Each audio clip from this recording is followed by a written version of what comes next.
Picture this. You're sitting across from someone at a coffee shop. They're charming, articulate, maybe even magnetic. They tell you exactly what you want to hear, mirror your emotions perfectly, and by the end of the conversation, you feel like you've met your soulmate. But here's the terrifying truth. You've just encountered a master manipulator. Someone whose brain is wired so differently from yours that empathy, guilt, and genuine human connection are nothing more than tools in their arsenal. Welcome back to where we dive into the unseen forces that shape human behavior. Today, we're going to journey into a mind that operates by completely different rules than yours. And by the end of this video, you'll never look at certain people the same way again. But first, let me ask you something that might make you uncomfortable. How well do you really know the people closest to you? Before we dive into the dark waters of the sociopathic mind, we need to understand what we're dealing with. The term sociopath gets thrown around casually these days, but the reality is far more complex and disturbing than most people realize. A sociopath is someone with antisocial personality disorder who exhibits a pervasive pattern of disregard for the rights of others. But here's what makes them truly dangerous. They're not the wild-eyed killers you see in movies. They're your coworker who never seems to feel bad about taking credit for your work. They're the friend who borrows money and never pays it back without a hint of guilt. They're the romantic partner who lies as easily as they breathe. The key difference between a sociopath and a psychopath lies in their origins and behavior patterns. While psychopaths are born with their condition, sociopaths are typically made through trauma, abuse, or severe neglect. This means their antisocial behavior often stems from a learned response to a hostile world. Sociopaths tend to be more impulsive, erratic, and prone to emotional outbursts. They can form attachments, but these relationships are typically shallow and self-serving.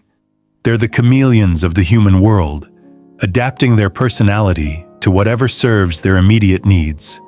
Now, let's peer inside the sociopathic brain, because understanding the neuroscience behind this condition reveals just how fundamentally different these individuals are from the rest of us. Recent neuroimaging studies have shown that sociopaths have structural and functional differences in key brain regions. The prefrontal cortex, which is responsible for impulse control, moral reasoning, and long-term planning, shows reduced activity. This explains why sociopaths struggle with consequences and live primarily in the moment. But here's the most chilling discovery. The amygdala, our brain's alarm system for fear and emotional processing, is significantly smaller in sociopaths. This means they literally cannot experience fear, anxiety, or emotional distress the way you do. Imagine going through life without the internal warning system that keeps most of us from crossing moral boundaries. The anterior cingulate cortex, which processes empathy and emotional pain, also shows reduced activity. This is why a sociopath can watch you suffer and feel nothing.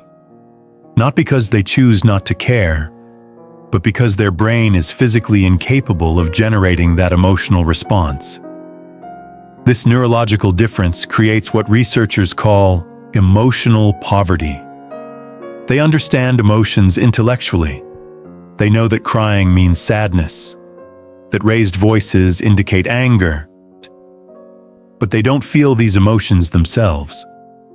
It's like being colorblind, but for human feelings.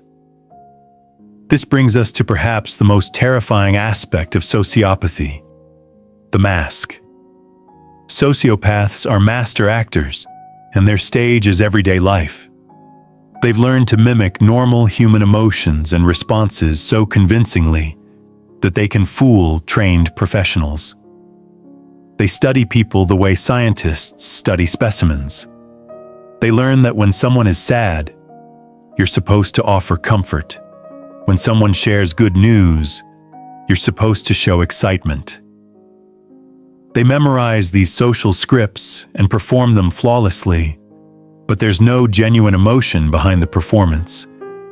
This is why sociopaths can be incredibly successful in careers that require charm and manipulation: sales, politics, entertainment, even therapy. They're not hindered by genuine concern for others, allowing them to make decisions purely based on personal benefit.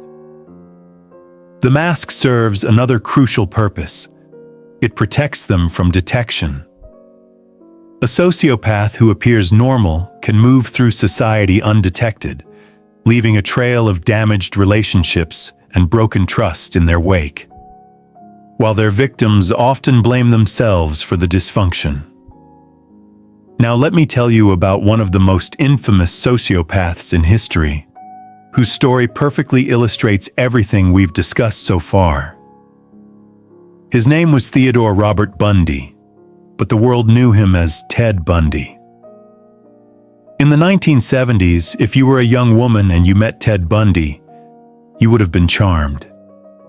He was handsome, articulate, and studying law at the University of Washington. He volunteered at a crisis hotline, worked on political campaigns, and even wrote a rape prevention pamphlet. To everyone who knew him, Ted was the perfect gentleman, helpful, intelligent, and destined for success. But Ted Bundy was living a double life that would become one of the most chilling examples of sociopathic manipulation in criminal history. Here's how his manipulation worked. Bundy would often pretend to be injured, wearing a fake cast or using crutches. He'd approach young women in public places, asking for help carrying books to his car or loading something heavy. This tactic exploited people's natural empathy and kindness. The very qualities that make us human became weapons in his hands. What made Bundy particularly dangerous was his ability to adapt his persona to his environment. When he moved to different states, he would study the local culture and adjust his behavior accordingly. As we reach the end of our journey into the sociopathic mind, I want you to sit with an uncomfortable truth. Ted Bundy wasn't caught because he made obvious mistakes. He was caught because of a traffic stop, a random encounter with law enforcement that had nothing to do with his crimes. For years, he had successfully fooled everyone around him, including the people who loved him most. Elizabeth Klopfer, his longtime girlfriend, lived with him for 6 years. She shared a bed with a man who had murdered dozens of women, and she had no idea. When she finally called the police tip line to report her suspicions, they initially dismissed her concerns because Ted seemed too normal, too charming, too helpful to be a killer. This brings us to the most unsettling realization of all. Sociopaths aren't rare monsters hiding in the shadows. Research shows that between 1 to 4% of the population has antisocial personality disorder. That means in a room of 100 people, up to 4 of them could be sociopaths. In your workplace, your social circle, maybe even your family, there's statistically someone whose brain operates by completely different rules than yours. But here's what I want you to remember as you navigate this knowledge. Awareness is your greatest weapon. The sociopath's power lies in their ability to remain undetected, to exploit your natural human tendency to trust and empathize. When you understand their tactics, the love bombing, the gaslighting, the way they study and mirror your emotions, you become infinitely harder to manipulate. Trust your instincts.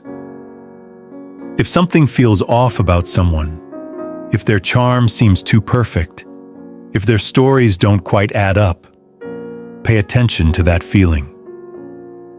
Your subconscious mind often picks up on inconsistencies that your conscious mind hasn't processed yet. And remember this final, chilling thought. While we've spent minutes trying to understand the sociopathic mind, somewhere out there, a sociopath has spent their entire life studying yours. They know exactly which buttons to push, which vulnerabilities to exploit, and which masks to wear to get what they want from you.